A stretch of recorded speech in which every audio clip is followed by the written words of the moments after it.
Welcome back to the channel. I'm the Maize Madman. Before we get started, make sure you hit the like button, subscribe to the channel if you haven't already, and share this with your friends and family on social media.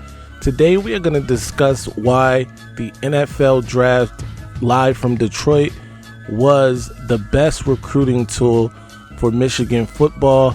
Plus, we got some recruiting tidbits, all that, and of course, no disrespect, respectfully. But disrespectfully, it's disrespect.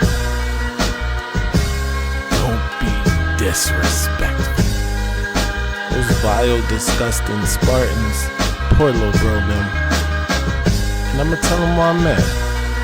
That vile, disgusting cesspool in Columbus, the other state, and of course, as always, I'm upset. Have you ever asked yourself, why am I paying so much for cell phone service? I'm sure you have. I know I have.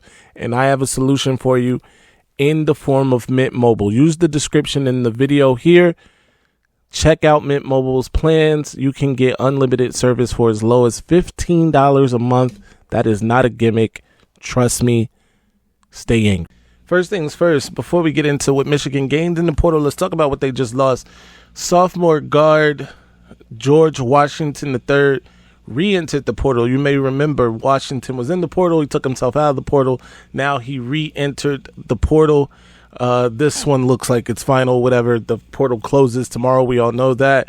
Washington III found himself buried on the bench a season ago, wasn't a major contributor, and I'm sure with all of the moves, the additions that Dusty May has made recently, he feels like he could be in a similar situation. So we wish him all of the best, but unfortunately he has re-entered the portal. Speaking of sophomores entering the portal, Michigan football loses sophomore linebacker Samaj Bridgman. Bridgman was a considered a four-star coming out of high school. He has entered the portal on, I guess, the final day, the day before the portal closes. So we wish him all the best too. Just could not find his way onto the field. It didn't appear to be part of the 3D plan at linebacker this season. So again, we wish him all the best as well. But Michigan moves forward. We move on. Now let's talk about the big news. Michigan signs 7-footer Vlad Golden, the Florida Atlantic transfer, following his former head coach Dusty May, now his head coach again, Dusty May at Michigan, over to Ann Arbor. This is his second time in the transfer portal. As some of you may know, Dusty May was able to land him in the transfer portal from Texas Tech to Florida Atlantic. Now he lands him at Michigan. Golden pulled his name out of the NBA draft consideration. Last season, he averaged 16 points, 7 rebounds, and 1.6 blocks per game.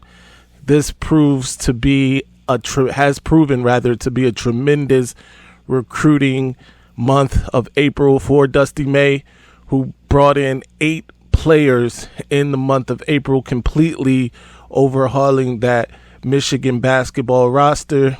And with George Washington III leaving, it doesn't really matter. He's brought in a lot of talent, including Scottie Pippen's son. It's just amazing what he's been able to do in a short period of time. And landing Vlad Golden was major for the Wolverines. We'll keep you posted as more information becomes available. Now let's talk about why the NFL draft was really just the greatest promotional tool for Michigan football possible. The obvious is the obvious, right? Michigan had 13 players selected in the NFL draft. They had a total of 8 players, I believe, 8 players selected in the first 4 rounds, including quarterback J.J. McCarthy going in the top 10 to the Minnesota Vikings. You followed that up in the second round with guys like Chris Jenkins and Mike Sainristil. And then the third round was dominated by Wolverines, including Blake Corum and Roman Wilson. Junior Colson, who was chosen by former Michigan head coach Jim Harbaugh. So it was a huge day, or a couple of days rather, for the Wolverines, few days for the Wolverines in terms of optically and visually for future recruits, fans, and for just anybody who follows Michigan football. Was a major few days for the Wolverines there. Then you add to the fact that Michigan's football team, the national championship winning football team, was able to come on stage at the behest of NFL Commissioner Roger Goodell, holding the national championship trophy. The fact that the draft took place in Detroit, which is, just a stone's throw away from Ann Arbor.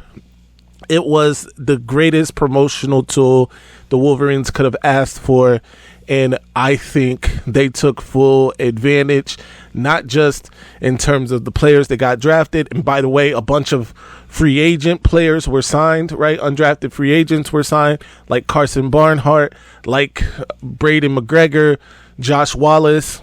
These guys, found homes even immediately after the draft. Jim Harbaugh took 2 Michigan players, I believe.